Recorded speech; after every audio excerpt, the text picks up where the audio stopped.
রোজা ছিদ্র হয় কয় অপরাধে? কি কি? মিথ্যা গীবত হয় কোন অঙ্গ দিয়ে? জিহ্বার কারণে বেশিরভাগ মানুষ কোথায় যাবে? নবী বললেন জাহান্নাম থেকে বাঁচার ঢাল হলো রোজা। রোজা ছিদ্র হয় মিথ্যা আর গীবতের মাধ্যমে, মিথ্যা গীবত হয় জিহ্বা দিয়ে। নবী বলেন জিহ্বার কারণে বেশিরভাগ মানুষ জাহান্নাম। আল্লাহ আমাদেরকে হেফাজত করেন।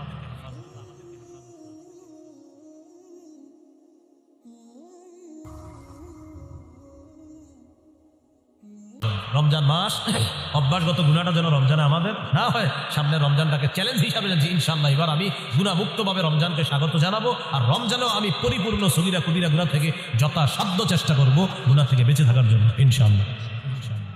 আল্লাহ তৌফিক দান করেন। তাহলে শয়তান কোথায় বন্দী থাকে? রমজানে শিকলে। গুনাহ করি কেন? অভ্যাসগত গুনাহ। তাই কি করতে হবে? গুনাহ ছেড়ে দিতে হবে, গুনাহের কাছেও যাওয়া যাবে না। আল্লাহ পাপ থেকে বেঁচে থাকার তৌফিক দান করেন। রমজান মাসের একটা রাত আছে, এই রাতটা 1000 মাসের চাইতে উত্তম। সূরা কদরের 3 থেকে 5 নম্বর আয়াতে আল্লাহ বলেন লাইলাতুল কদরি খায়রুম মিন আলফি শাহ। লাইলাতুল কদর, কদরের রাতটা খায়রুম মিন আলফি শাহ, 1000 মাসের চাইতে উত্তম।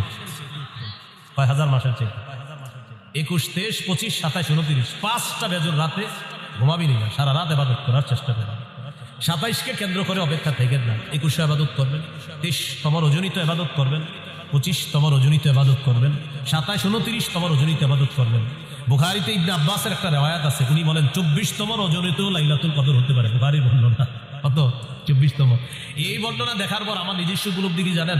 শেষের দশকে জোর বেজোর বুঝি না, পুরো 10টা রাতই ইবাদতে কাটানো। শেষের দশক পুরো ইবাদতে কাটানো। এর সহজ সিস্টেম, ইতিকাফে বসে যান। ইতিকাফে বসে যান, বাস শেষ দশক, শেষ 10 রাতটা আপনি শুধু ইবাদতে কাটাবেন। এর সহজ উপায় কি? ইতিকাফে যদি বসে যান তখন তো আপনি সারাক্ষণ ইবাদতে আছেন। সুবহানাল্লাহ। এই জন্য যারা ইতিকাফে বসে তারা তো লাইলাতুল কদর পেয়ে যাবে।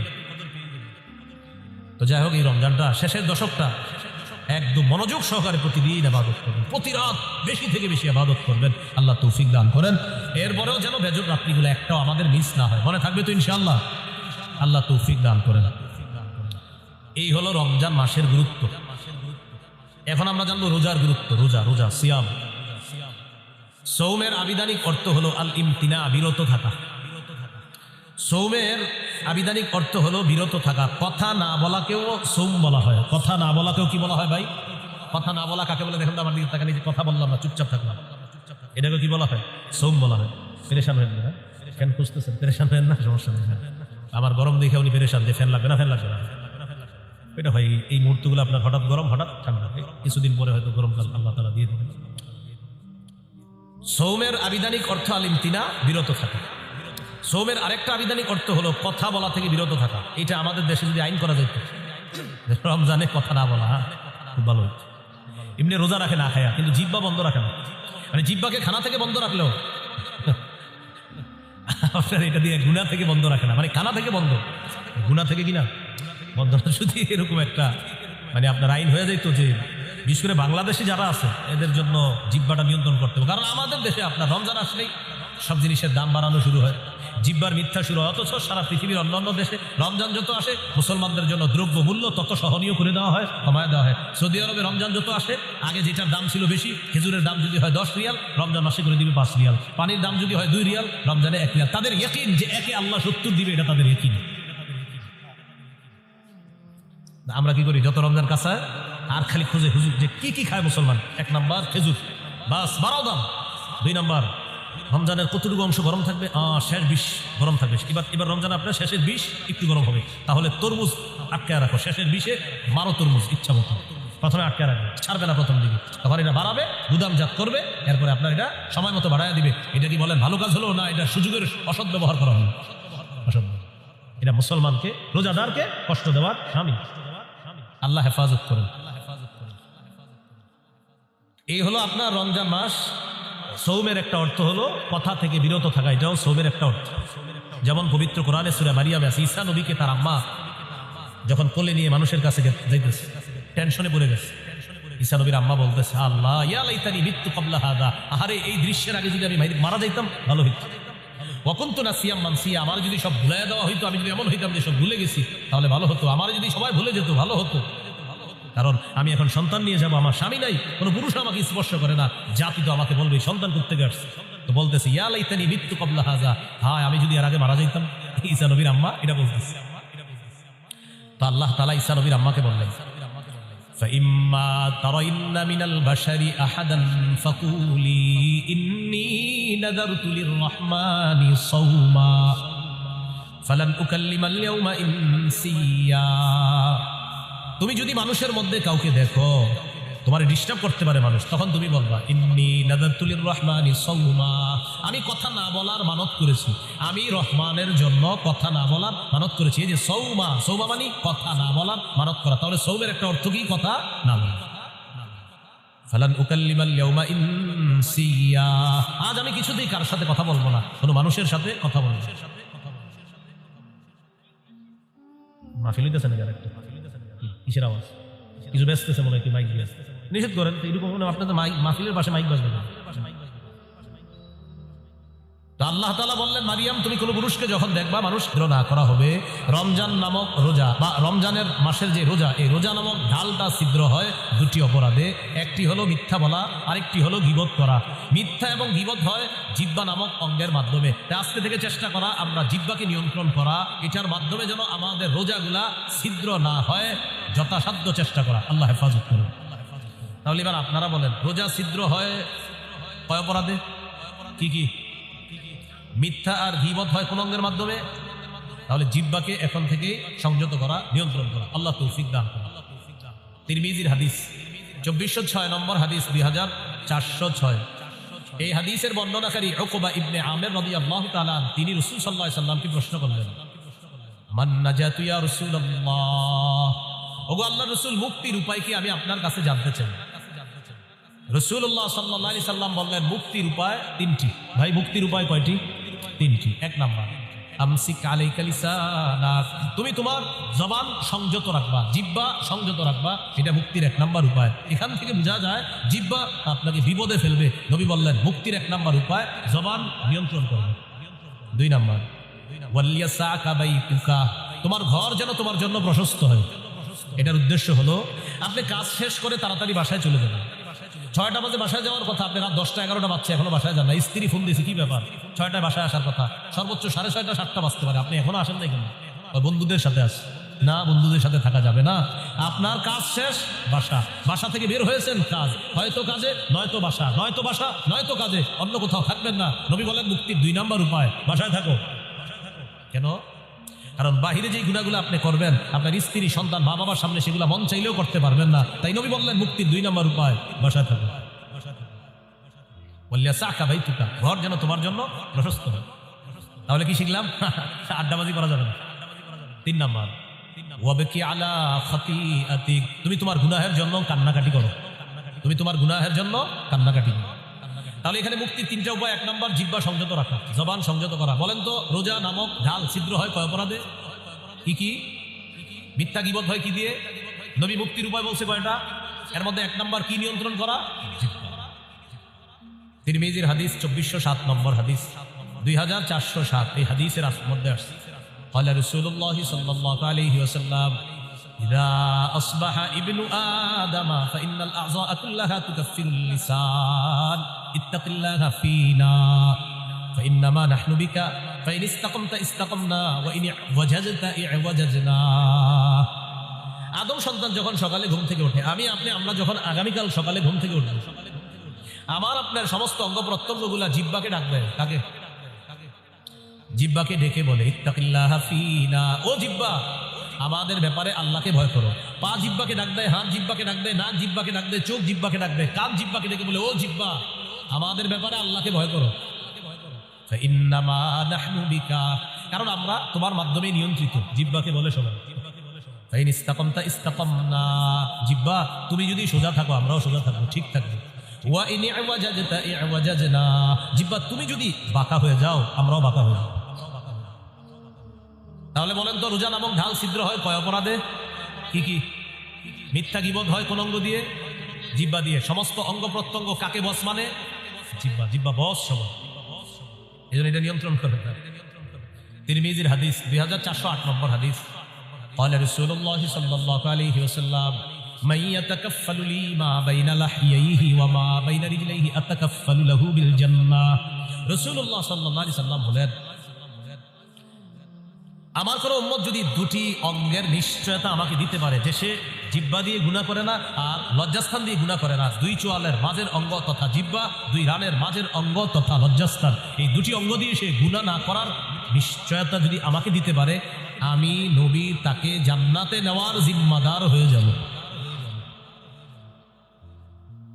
তিরমিজির হাদিস 2409 2409 قال رسول الله صلى الله عليه وسلم من وقاه الله شر ما بين لحييه وما بين رجليه دخل الجنة। রাসূলুল্লাহ সাল্লাল্লাহু আলাইহি ওয়াসাল্লাম বলেন, আল্লাহ তাআলা যদি কোনো ব্যক্তিকে জিহ্বা এবং লজ্জাস্থানের গুনাহ থেকে হেফাজত করে, অনিষ্টতা থেকে হেফাজত করে, আল্লাহ তাআলা যদি আমাকে আপনাকে জিহ্বা এবং লজ্জাস্থানের অনিষ্টতা থেকে হেফাজত করে, বাঁচায়, নবী বলেন সে মরবে, দাখালাল জান্নাহ, জান্নাতে প্রবেশ করবে। আল্লাহর কাছে বলে, আল্লাহ জিহ্বার অপরাধ থেকে বাঁচান, লজ্জাস্থানের অপরাধ থেকে আমাকে বাঁচান, বলেন আমিন। তিরমিজির হাদিস 2410 নম্বর হাদিস। এই হাদিসের বর্ণনাকারী সুফিয়ান রাদিয়াল্লাহু তাআলা তিনি রাসূলুল্লাহ সাল্লাল্লাহু আলাইহি ওয়াসাল্লামকে বললেন, হাদিসনি বিআমরিন আ'তাসিমু বিহি ইয়া রাসূলুল্লাহ, হুজুর আমাকে এমন কিছু বলেন যেটা আমি মজবুত ভাবে আঁকড়ে ধরবো, এমন কিছু আমাকে বলেন। فقال رسول الله صلى الله عليه وسلم قل ربي الله ثم استقيم, তুমি বলো আমার রব আল্লাহ, এটার উপর অটল থাকবা। বলেন রব্বি আল্লাহ, বলেন রব্বি আল্লাহ, আল্লাহ আমার রব বা আমার রব আল্লাহ। নবীজি বললেন তুমি এই কথাটা বেশি বেশি বলবা আর এটার উপর অটল থাকবা যে আমার রব আল্লাহ, আমার রব আল্লাহ, রব্বি আল্লাহ, আমার রব আল্লাহ। এর মানে হলো লা ইলাহা ইল্লাল্লাহ, আরো যত কিছু আছে এগুলা বেশি বেশি বলা, মানে আপনি স্বীকৃতি দেওয়া আমার রব আল্লাহ, এই কথার উপর অটল থাকে। এবার সাহাবী গুরুত্বপূর্ণ একটা প্রশ্ন করলেন রাসূল সাল্লাল্লাহু আলাইহি ওয়াসাল্লাম, মা আখওয়াফু মা তাখাফু আলাইয়া ইয়া রাসূলুল্লাহ, হুজুর আমার জন্য সবচেয়ে বিপজ্জনক আপনি কি মনে করেন? নবীজিকে প্রশ্ন করলেন, ইয়া রাসূলুল্লাহ আমার জন্য সবচেয়ে বিপজ্জনক বিষয় কোনটি আপনি মনে করেন, আপনার কাছে জানতে চাই। ফাখাদা বিলিসানি নাফসিহি, নবী নিজের জিহ্বা মুবারক ধরে বললেন হাদা, এটা, হাদা এটা। নবী নিজের জিহ্বা ধরে বললেন এটা তোমার জন্য সবচেয়ে বিপজ্জনক মনে করি। কেমন যেন আমাকে আপনাদের সকলকে এটা আপনার আল্লাহ রাসূল হুঁশিয়ার বাণী দিচ্ছেন। এক সাহাবীকে নবীজি বলতেছেন তোমার জন্য সবচেয়ে বিপজ্জনক মনে করি, নিজের জিহ্বা দেখায় বলতেছে হাদা, এটা। শুধু কি সাহাবীকে বলেছেন না আমাদের সকলকে? সকলকে। এটা সবচেয়ে বিপজ্জনক। তাহলে মূল কথায় চলে আসে, রোজা ছিদ্র হয় কয় অপরাধ আছে? কি? মিথ্যা গীবত হয় কোন অঙ্গ দিয়ে? জিহ্বা। সবচেয়ে বিপজ্জনক অঙ্গের নাম কি? সমস্ত অঙ্গ প্রত্যঙ্গের বসের নাম কি? জিহ্বা। সবাই সকালবেলা কারে রাখতে থাকে? তাহলে এটা বেশিরভাগ মানুষকে জাহান্নামে নেবে, আল্লাহ হেফাজত করে। তিরমিজির হাদিস 2616 নম্বর হাদিস, 2616 হাদিসের বর্ণনাকারী মুআয ইবনে জাবাল রাদিয়াল্লাহু তাআলা তিনি বলেন, কুনতু মা রাসূলিল্লাহি সাল্লাল্লাহু আলাইহি ওয়াসাল্লাম ফি সাফারিন, আমি রাসূলুল্লাহ সাল্লাল্লাহু আলাইহি সাল্লামের সাথে এক সফরে ছিলাম। ফাসবাহতু ইয়াওমান করিবাম মিনহু ওয়া নাহনু নাসীর, ফাসবাহতু করিবাম মিনহু ওয়া নাহনু নাসীর। নবীর সাথে এক সফরে ছিলাম। সফরে চলতে চলতে একদিন সকালবেলা নবীর কাছাকাছি পৌঁছে গেলাম। বুঝছেন তো সফরটা, মানে ওই যুগের সফর কেমন হতো? কেউ হেঁটে, কেউ ঘোড়ায়, তো এইভাবে লম্বা বাহিনী। তো সাহাবী বলেন ওই সফরের মধ্যে আমিও ছিলাম। আমি একদিন নবীর কাছাকাছি চলে গেলাম সকালবেলা নবীর কাছাকাছি যাওয়ার পর আমি নবীজিকে গুরুত্বপূর্ণ একটা বিষয়ে জানতে চাইলাম। তাহলে এই বিষয়গুলো আমাদের গুরুত্ব সহকারে জানতে হবে। হ্যাঁ, সবাই খুব বলবেন। সাহাবী বললেন, আখবিরনি বিআমালিন ইউদখিলুনিল জান্নাহ ওয়া ইউবাঈদুনি মিনান নার, হুজুর আমার এমন কিছু আমল বলেন যে আমলটা আমাকে জান্নাতে প্রবেশ করাবে, জাহান্নাম থেকে আমাকে দূরে রাখবে, এমন কিছু আমাকে বলেন। فقال رسول الله صلى الله عليه وسلم, নবীজি বললেন, তা'বুদুল্লাহ লা তুশরিকু বিহি শাইআ। রাসূলুল্লাহ সাল্লাল্লাহু আলাইহি সাল্লাম বললেন, তুমি আল্লাহর ইবাদত করবা, আল্লাহর সাথে শিরিক করবা না। ওয়া তুকিমুস সালাহ, তুমি নামাজ কায়েম করবা। ওয়া তুতিজ যাকাত, তুমি যাকাত আদায় করবা। ওয়া তাহুজ্জুল বাইতা, তুমি হজ করবা। ওয়া তাসুমু রমাদান, তুমি রমজানে রোজা রাখবে। এখন বলেন তো ইসলামের মৌলিক বিধানগুলো চলে আসছে না কথার মধ্যে? রাসূলুল্লাহ সাল্লাল্লাহু আলাইহি সাল্লাম বললেন, আলা আদুল্লুকা আলা আবওয়াবিল খাইর, আচ্ছা আমি কি তোমাকে কল্যাণের দরজাসমূহের কথা বলবো না? এবার নবীজি বললেন কল্যাণের অনেকগুলা দরজা, এর মধ্যে উল্লেখযোগ্য দরজা হলো 3টি। কল্যাণের উল্লেখযোগ্য দরজা কয়টি? 1 নাম্বার সওমু জুন্নাহ, 1 নাম্বার কল্যাণের দরজা হলো সিয়াম, রোজা রাখা। 2 নাম্বার সাদাকাতু তুতফিউল খাতিআতা কামা ইউতফিউল মাউন নার। 2 নাম্বার কল্যাণের দরজা হলো সদকা করা। সদকা এমন একটি ইবাদত, পানি যেমন আগুনকে নিভিয়ে দেয়, সদকা মানুষের গুনাহগুলোকে ধুয়ে মুছে সাফ করে দেয়। তুতফিউ নিভিয়ে দেয়, সদকা গুনাহকে মিটিয়ে দেয়, নিভিয়ে দেয়। পানি যেমন আগুনকে নিভিয়ে দেয়, তো সদকা গুনাহকে এমন ভাবে মিটিয়ে দেয়, বিলীন করে দেয়, পানি যেমন আগুনকে বিলীন করে দেয়, মিটিয়ে দেয়। তো সদকা 2 নাম্বার দরজা। 3 নাম্বার ওয়া সালাতুর রাজুলি ফি জাওফিল লাইল, রাতে তাহাজ্জুদ পড়া। কি পড়া? রাতে তাহাজ্জুদের নামাজ পড়া রাতের বেলা। এখন আপনার রিজিক দরকার, কল্যাণ দরকার, তো এই 3 ইবাদত বাড়ায় দিতে হবে আপনার। রোজা রাখা, সদকা করা, তাহাজ্জুদ পড়া। বলতে পারে হুজুর আমার তো টাকাই নেই, সদকা করবো, 1 টাকা দিবেন, 1 টাকা থাকলে 1 টাকাই সদকা করবেন। তাহলে রোজা রাখা, সদকা করা, তাহাজ্জুদ করা, এটা হলো আপনার কল্যাণের দরজা। নবীজি এটা বলার পর বললেন আলা উখবিরুকা বিরাসিল আমরি কুল্লিহি ওয়া আমুদিহি ওয়া দিরওয়াতি সানামি। আচ্ছা, আমি কি তোমাকে কোন জিনিসের মূল কোনটা এটা বলবো না, খুঁটি কোনটা এটা বলবো না, আর সর্বোচ্চ চূড়া কোনটা এটা বলবো না? তখন নবী বললেন রাসুল আমরি আল ইসলাম, মূলের নাম ইসলাম। সুবহানাল্লাহ। ভাই মূলের নাম কি? ওয়া আমুদুহু আস-সালাহ, খুঁটির নাম নামাজ। ওয়া দিরওয়াতু সানামিহি আল জিহাদ, সর্বোচ্চ চূড়ার নাম হলো জিহাদ, সর্বোচ্চ শিখরের নাম হলো জিহাদ। তাহলে মূলের নাম ইসলাম, খুঁটির নাম নামাজ, সর্বোচ্চ শাখা চূড়া এটার নাম হলো জিহাদ। তাহলে মূলের নাম, খুঁটির নাম, সর্বোচ্চ চূড়া। এখন একটু মন দিয়ে বুঝেন তো, নামাজের কথা আসছে, রোজা, হজ, যাকাত, জিহাদ, সদকা, এরপরে আপনার কল্যাণের দরজা, ইসলাম, সব কিছু চলে আসছে ওয়াজের মধ্যে। এর মানে আমাদের নবী মৌলিক যে ওয়াজটা করেছেন ওই সাহাবীকে, এই মৌলিক কথাগুলো গবেষণা করলে আপনি সারা জীবন কাটাই দিতে পারবেন। ওই সাহাবীকে এই ওয়াজগুলো করলেন, করার পর নবীজি সর্বশেষ যেটা বললেন আপনার আশ্চর্য হবেন এটা শুনে। নবীজি এগুলো বলার পর সাহাবীকে বললেন আলা আদুল্লুকা আলা মালাকি যালিকা কুল্লিহি, আমি যে তোমাকে এতগুলা কথা বললাম, ইবাদত করতে বললাম, নামাজ পড়তে বললাম, যাকাত দিতে বললাম, হজ করতে বললাম, রোজা রাখতে বললাম, কল্যাণের দরজাসমূহের পরিচয় তোমাকে দিয়ে দিলাম, সদকার কথা বললাম, তাহাজ্জুদের কথা বললাম, জিহাদের কথা বললাম, খুঁটির কথা বললাম, সর্বোচ্চ চূড়া জিহাদ এটার কথাও বললাম, ইসলামের কথাও বললাম। নবীজি বলেন এই সবগুলা বিষয় তোমাকে বললাম, এর সার নির্যাসটা কি আমি তোমাকে বলবো না? এগুলোর সার নির্যাসটা কি তোমাকে বলবো না? সার নির্যাসটা এখনো বাকি আছে, সেটা কি তোমাকে বলবো না? এখন আপনারা বলেন সার নির্যাসটাই তো আমাদের। সাহাবী অবাক, এতক্ষণ সুন্দর ওয়াজ করলেন নবীজি, এখনো নাকি সার নির্যাস বাকি। তো নবী সার নির্যাস বলার সময় বললেন আখাযা বিল ইনসানিহি, জিহ্বার ধরলেন, ধরার পর বললেন মুআজ কুফা আলাইকা হাযা, এটা নিয়ন্ত্রণ করো, উপরের সব ওয়াজ ঠিক থাকবে, এইটা নিয়ন্ত্রণ করো, সব ঠিক থাকবে। মানব জিহ্বার মাধ্যমে তার আমলগুলো নষ্ট করে দেয়, সব বরবাদ করে দেয়। রাতে তাহাজ্জুদ পড়ছে 3টার দিকে, কয়টা? পাশাপাশি 2 জন হাঁটে সকালে, তো আমি ওনারে খালি বলি আপনার বিড়ালটা 3টা বাজে এত ডিস্টার্ব করে দেন।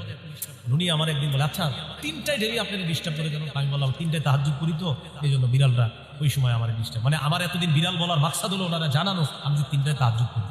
আসলে ওনার বিড়াল ডিস্টার্ব করে এটা আমার মূল উদ্দেশ্য না, উদ্দেশ্য উনি আমার বলবে যে আচ্ছা বিড়ালটা 3টায় ডিস্টার্ব করে কেন আপনার? 3টা একেও না, 59ও না, 2টা, কিন্তু 3টায় ডেলি ডিস্টার্ব করে কেন? আসলে ভাইজান আমি 3টায় তাহাজ্জুদ করি তো এই জন্য ডিস্টার্ব করে। উদ্দেশ্য আমি তাকে জানানো যে আমি যে তাহাজ্জুদ করি, জিহ্বা রাতের আমলগুলা সব বরবাদ করে দেবো। ভাই কথা বুঝে আসছেনি? নবীজি বললেন সব ঠিক থাকবে, এইটা ঠিক রাখো। এটা সাহাবী প্রশ্ন করলেন ইন্না লামুআখাযুনা বিমা নাতাকাল্লামু বিহি ইয়া রাসূলুল্লাহ, ইয়া রাসূলুল্লাহ জিহ্বার অপরাধেও কি আমাদেরকে পাকড়াও করা হবে, ধরা হবে? আপনার কাছে জানতে চাই। নবী বললেন হাল ইয়াকুবুন নাসা ফিন নারি আলা ওয়ুজুহিহিম আও আলা মানাকিরিহিম ইল্লা হাসাইদু আলসিনাতিহিম, বেশিরভাগ মানুষের মাথাটা নিচের দিকে, পাগুলা উপরের দিকে দিয়ে জাহান্নামে সাথে নিক্ষেপ করা হবে শুধু তার জিহ্বার কর্তৃত ফসলের কারণে, জিহ্বার অপরাধের কারণে তাকে জাহান্নামে নিক্ষেপ করা হবে, শুধুমাত্র জিহ্বার অপরাধে। তাহলে বলেন বেশিরভাগ মানুষ জাহান্নামে যাবে কোন অঙ্গের অপরাধে? রোজা ছিদ্র হয় কয় অপরাধে? কি কি? মিথ্যা গীবত হয় কোন অঙ্গ দিয়ে? জিহ্বার কারণে বেশিরভাগ মানুষ কোথায় যাবে? নবী বললেন জাহান্নাম থেকে বাঁচার ঢাল হলো রোজা। রোজা ছিদ্র হয় মিথ্যা আর গীবতের মাধ্যমে, মিথ্যা গীবত হয় জিহ্বা দিয়ে। নবী বলেন জিহ্বার কারণে বেশিরভাগ মানুষ জাহান্নাম। আল্লাহ আমাদেরকে হেফাজত করুন।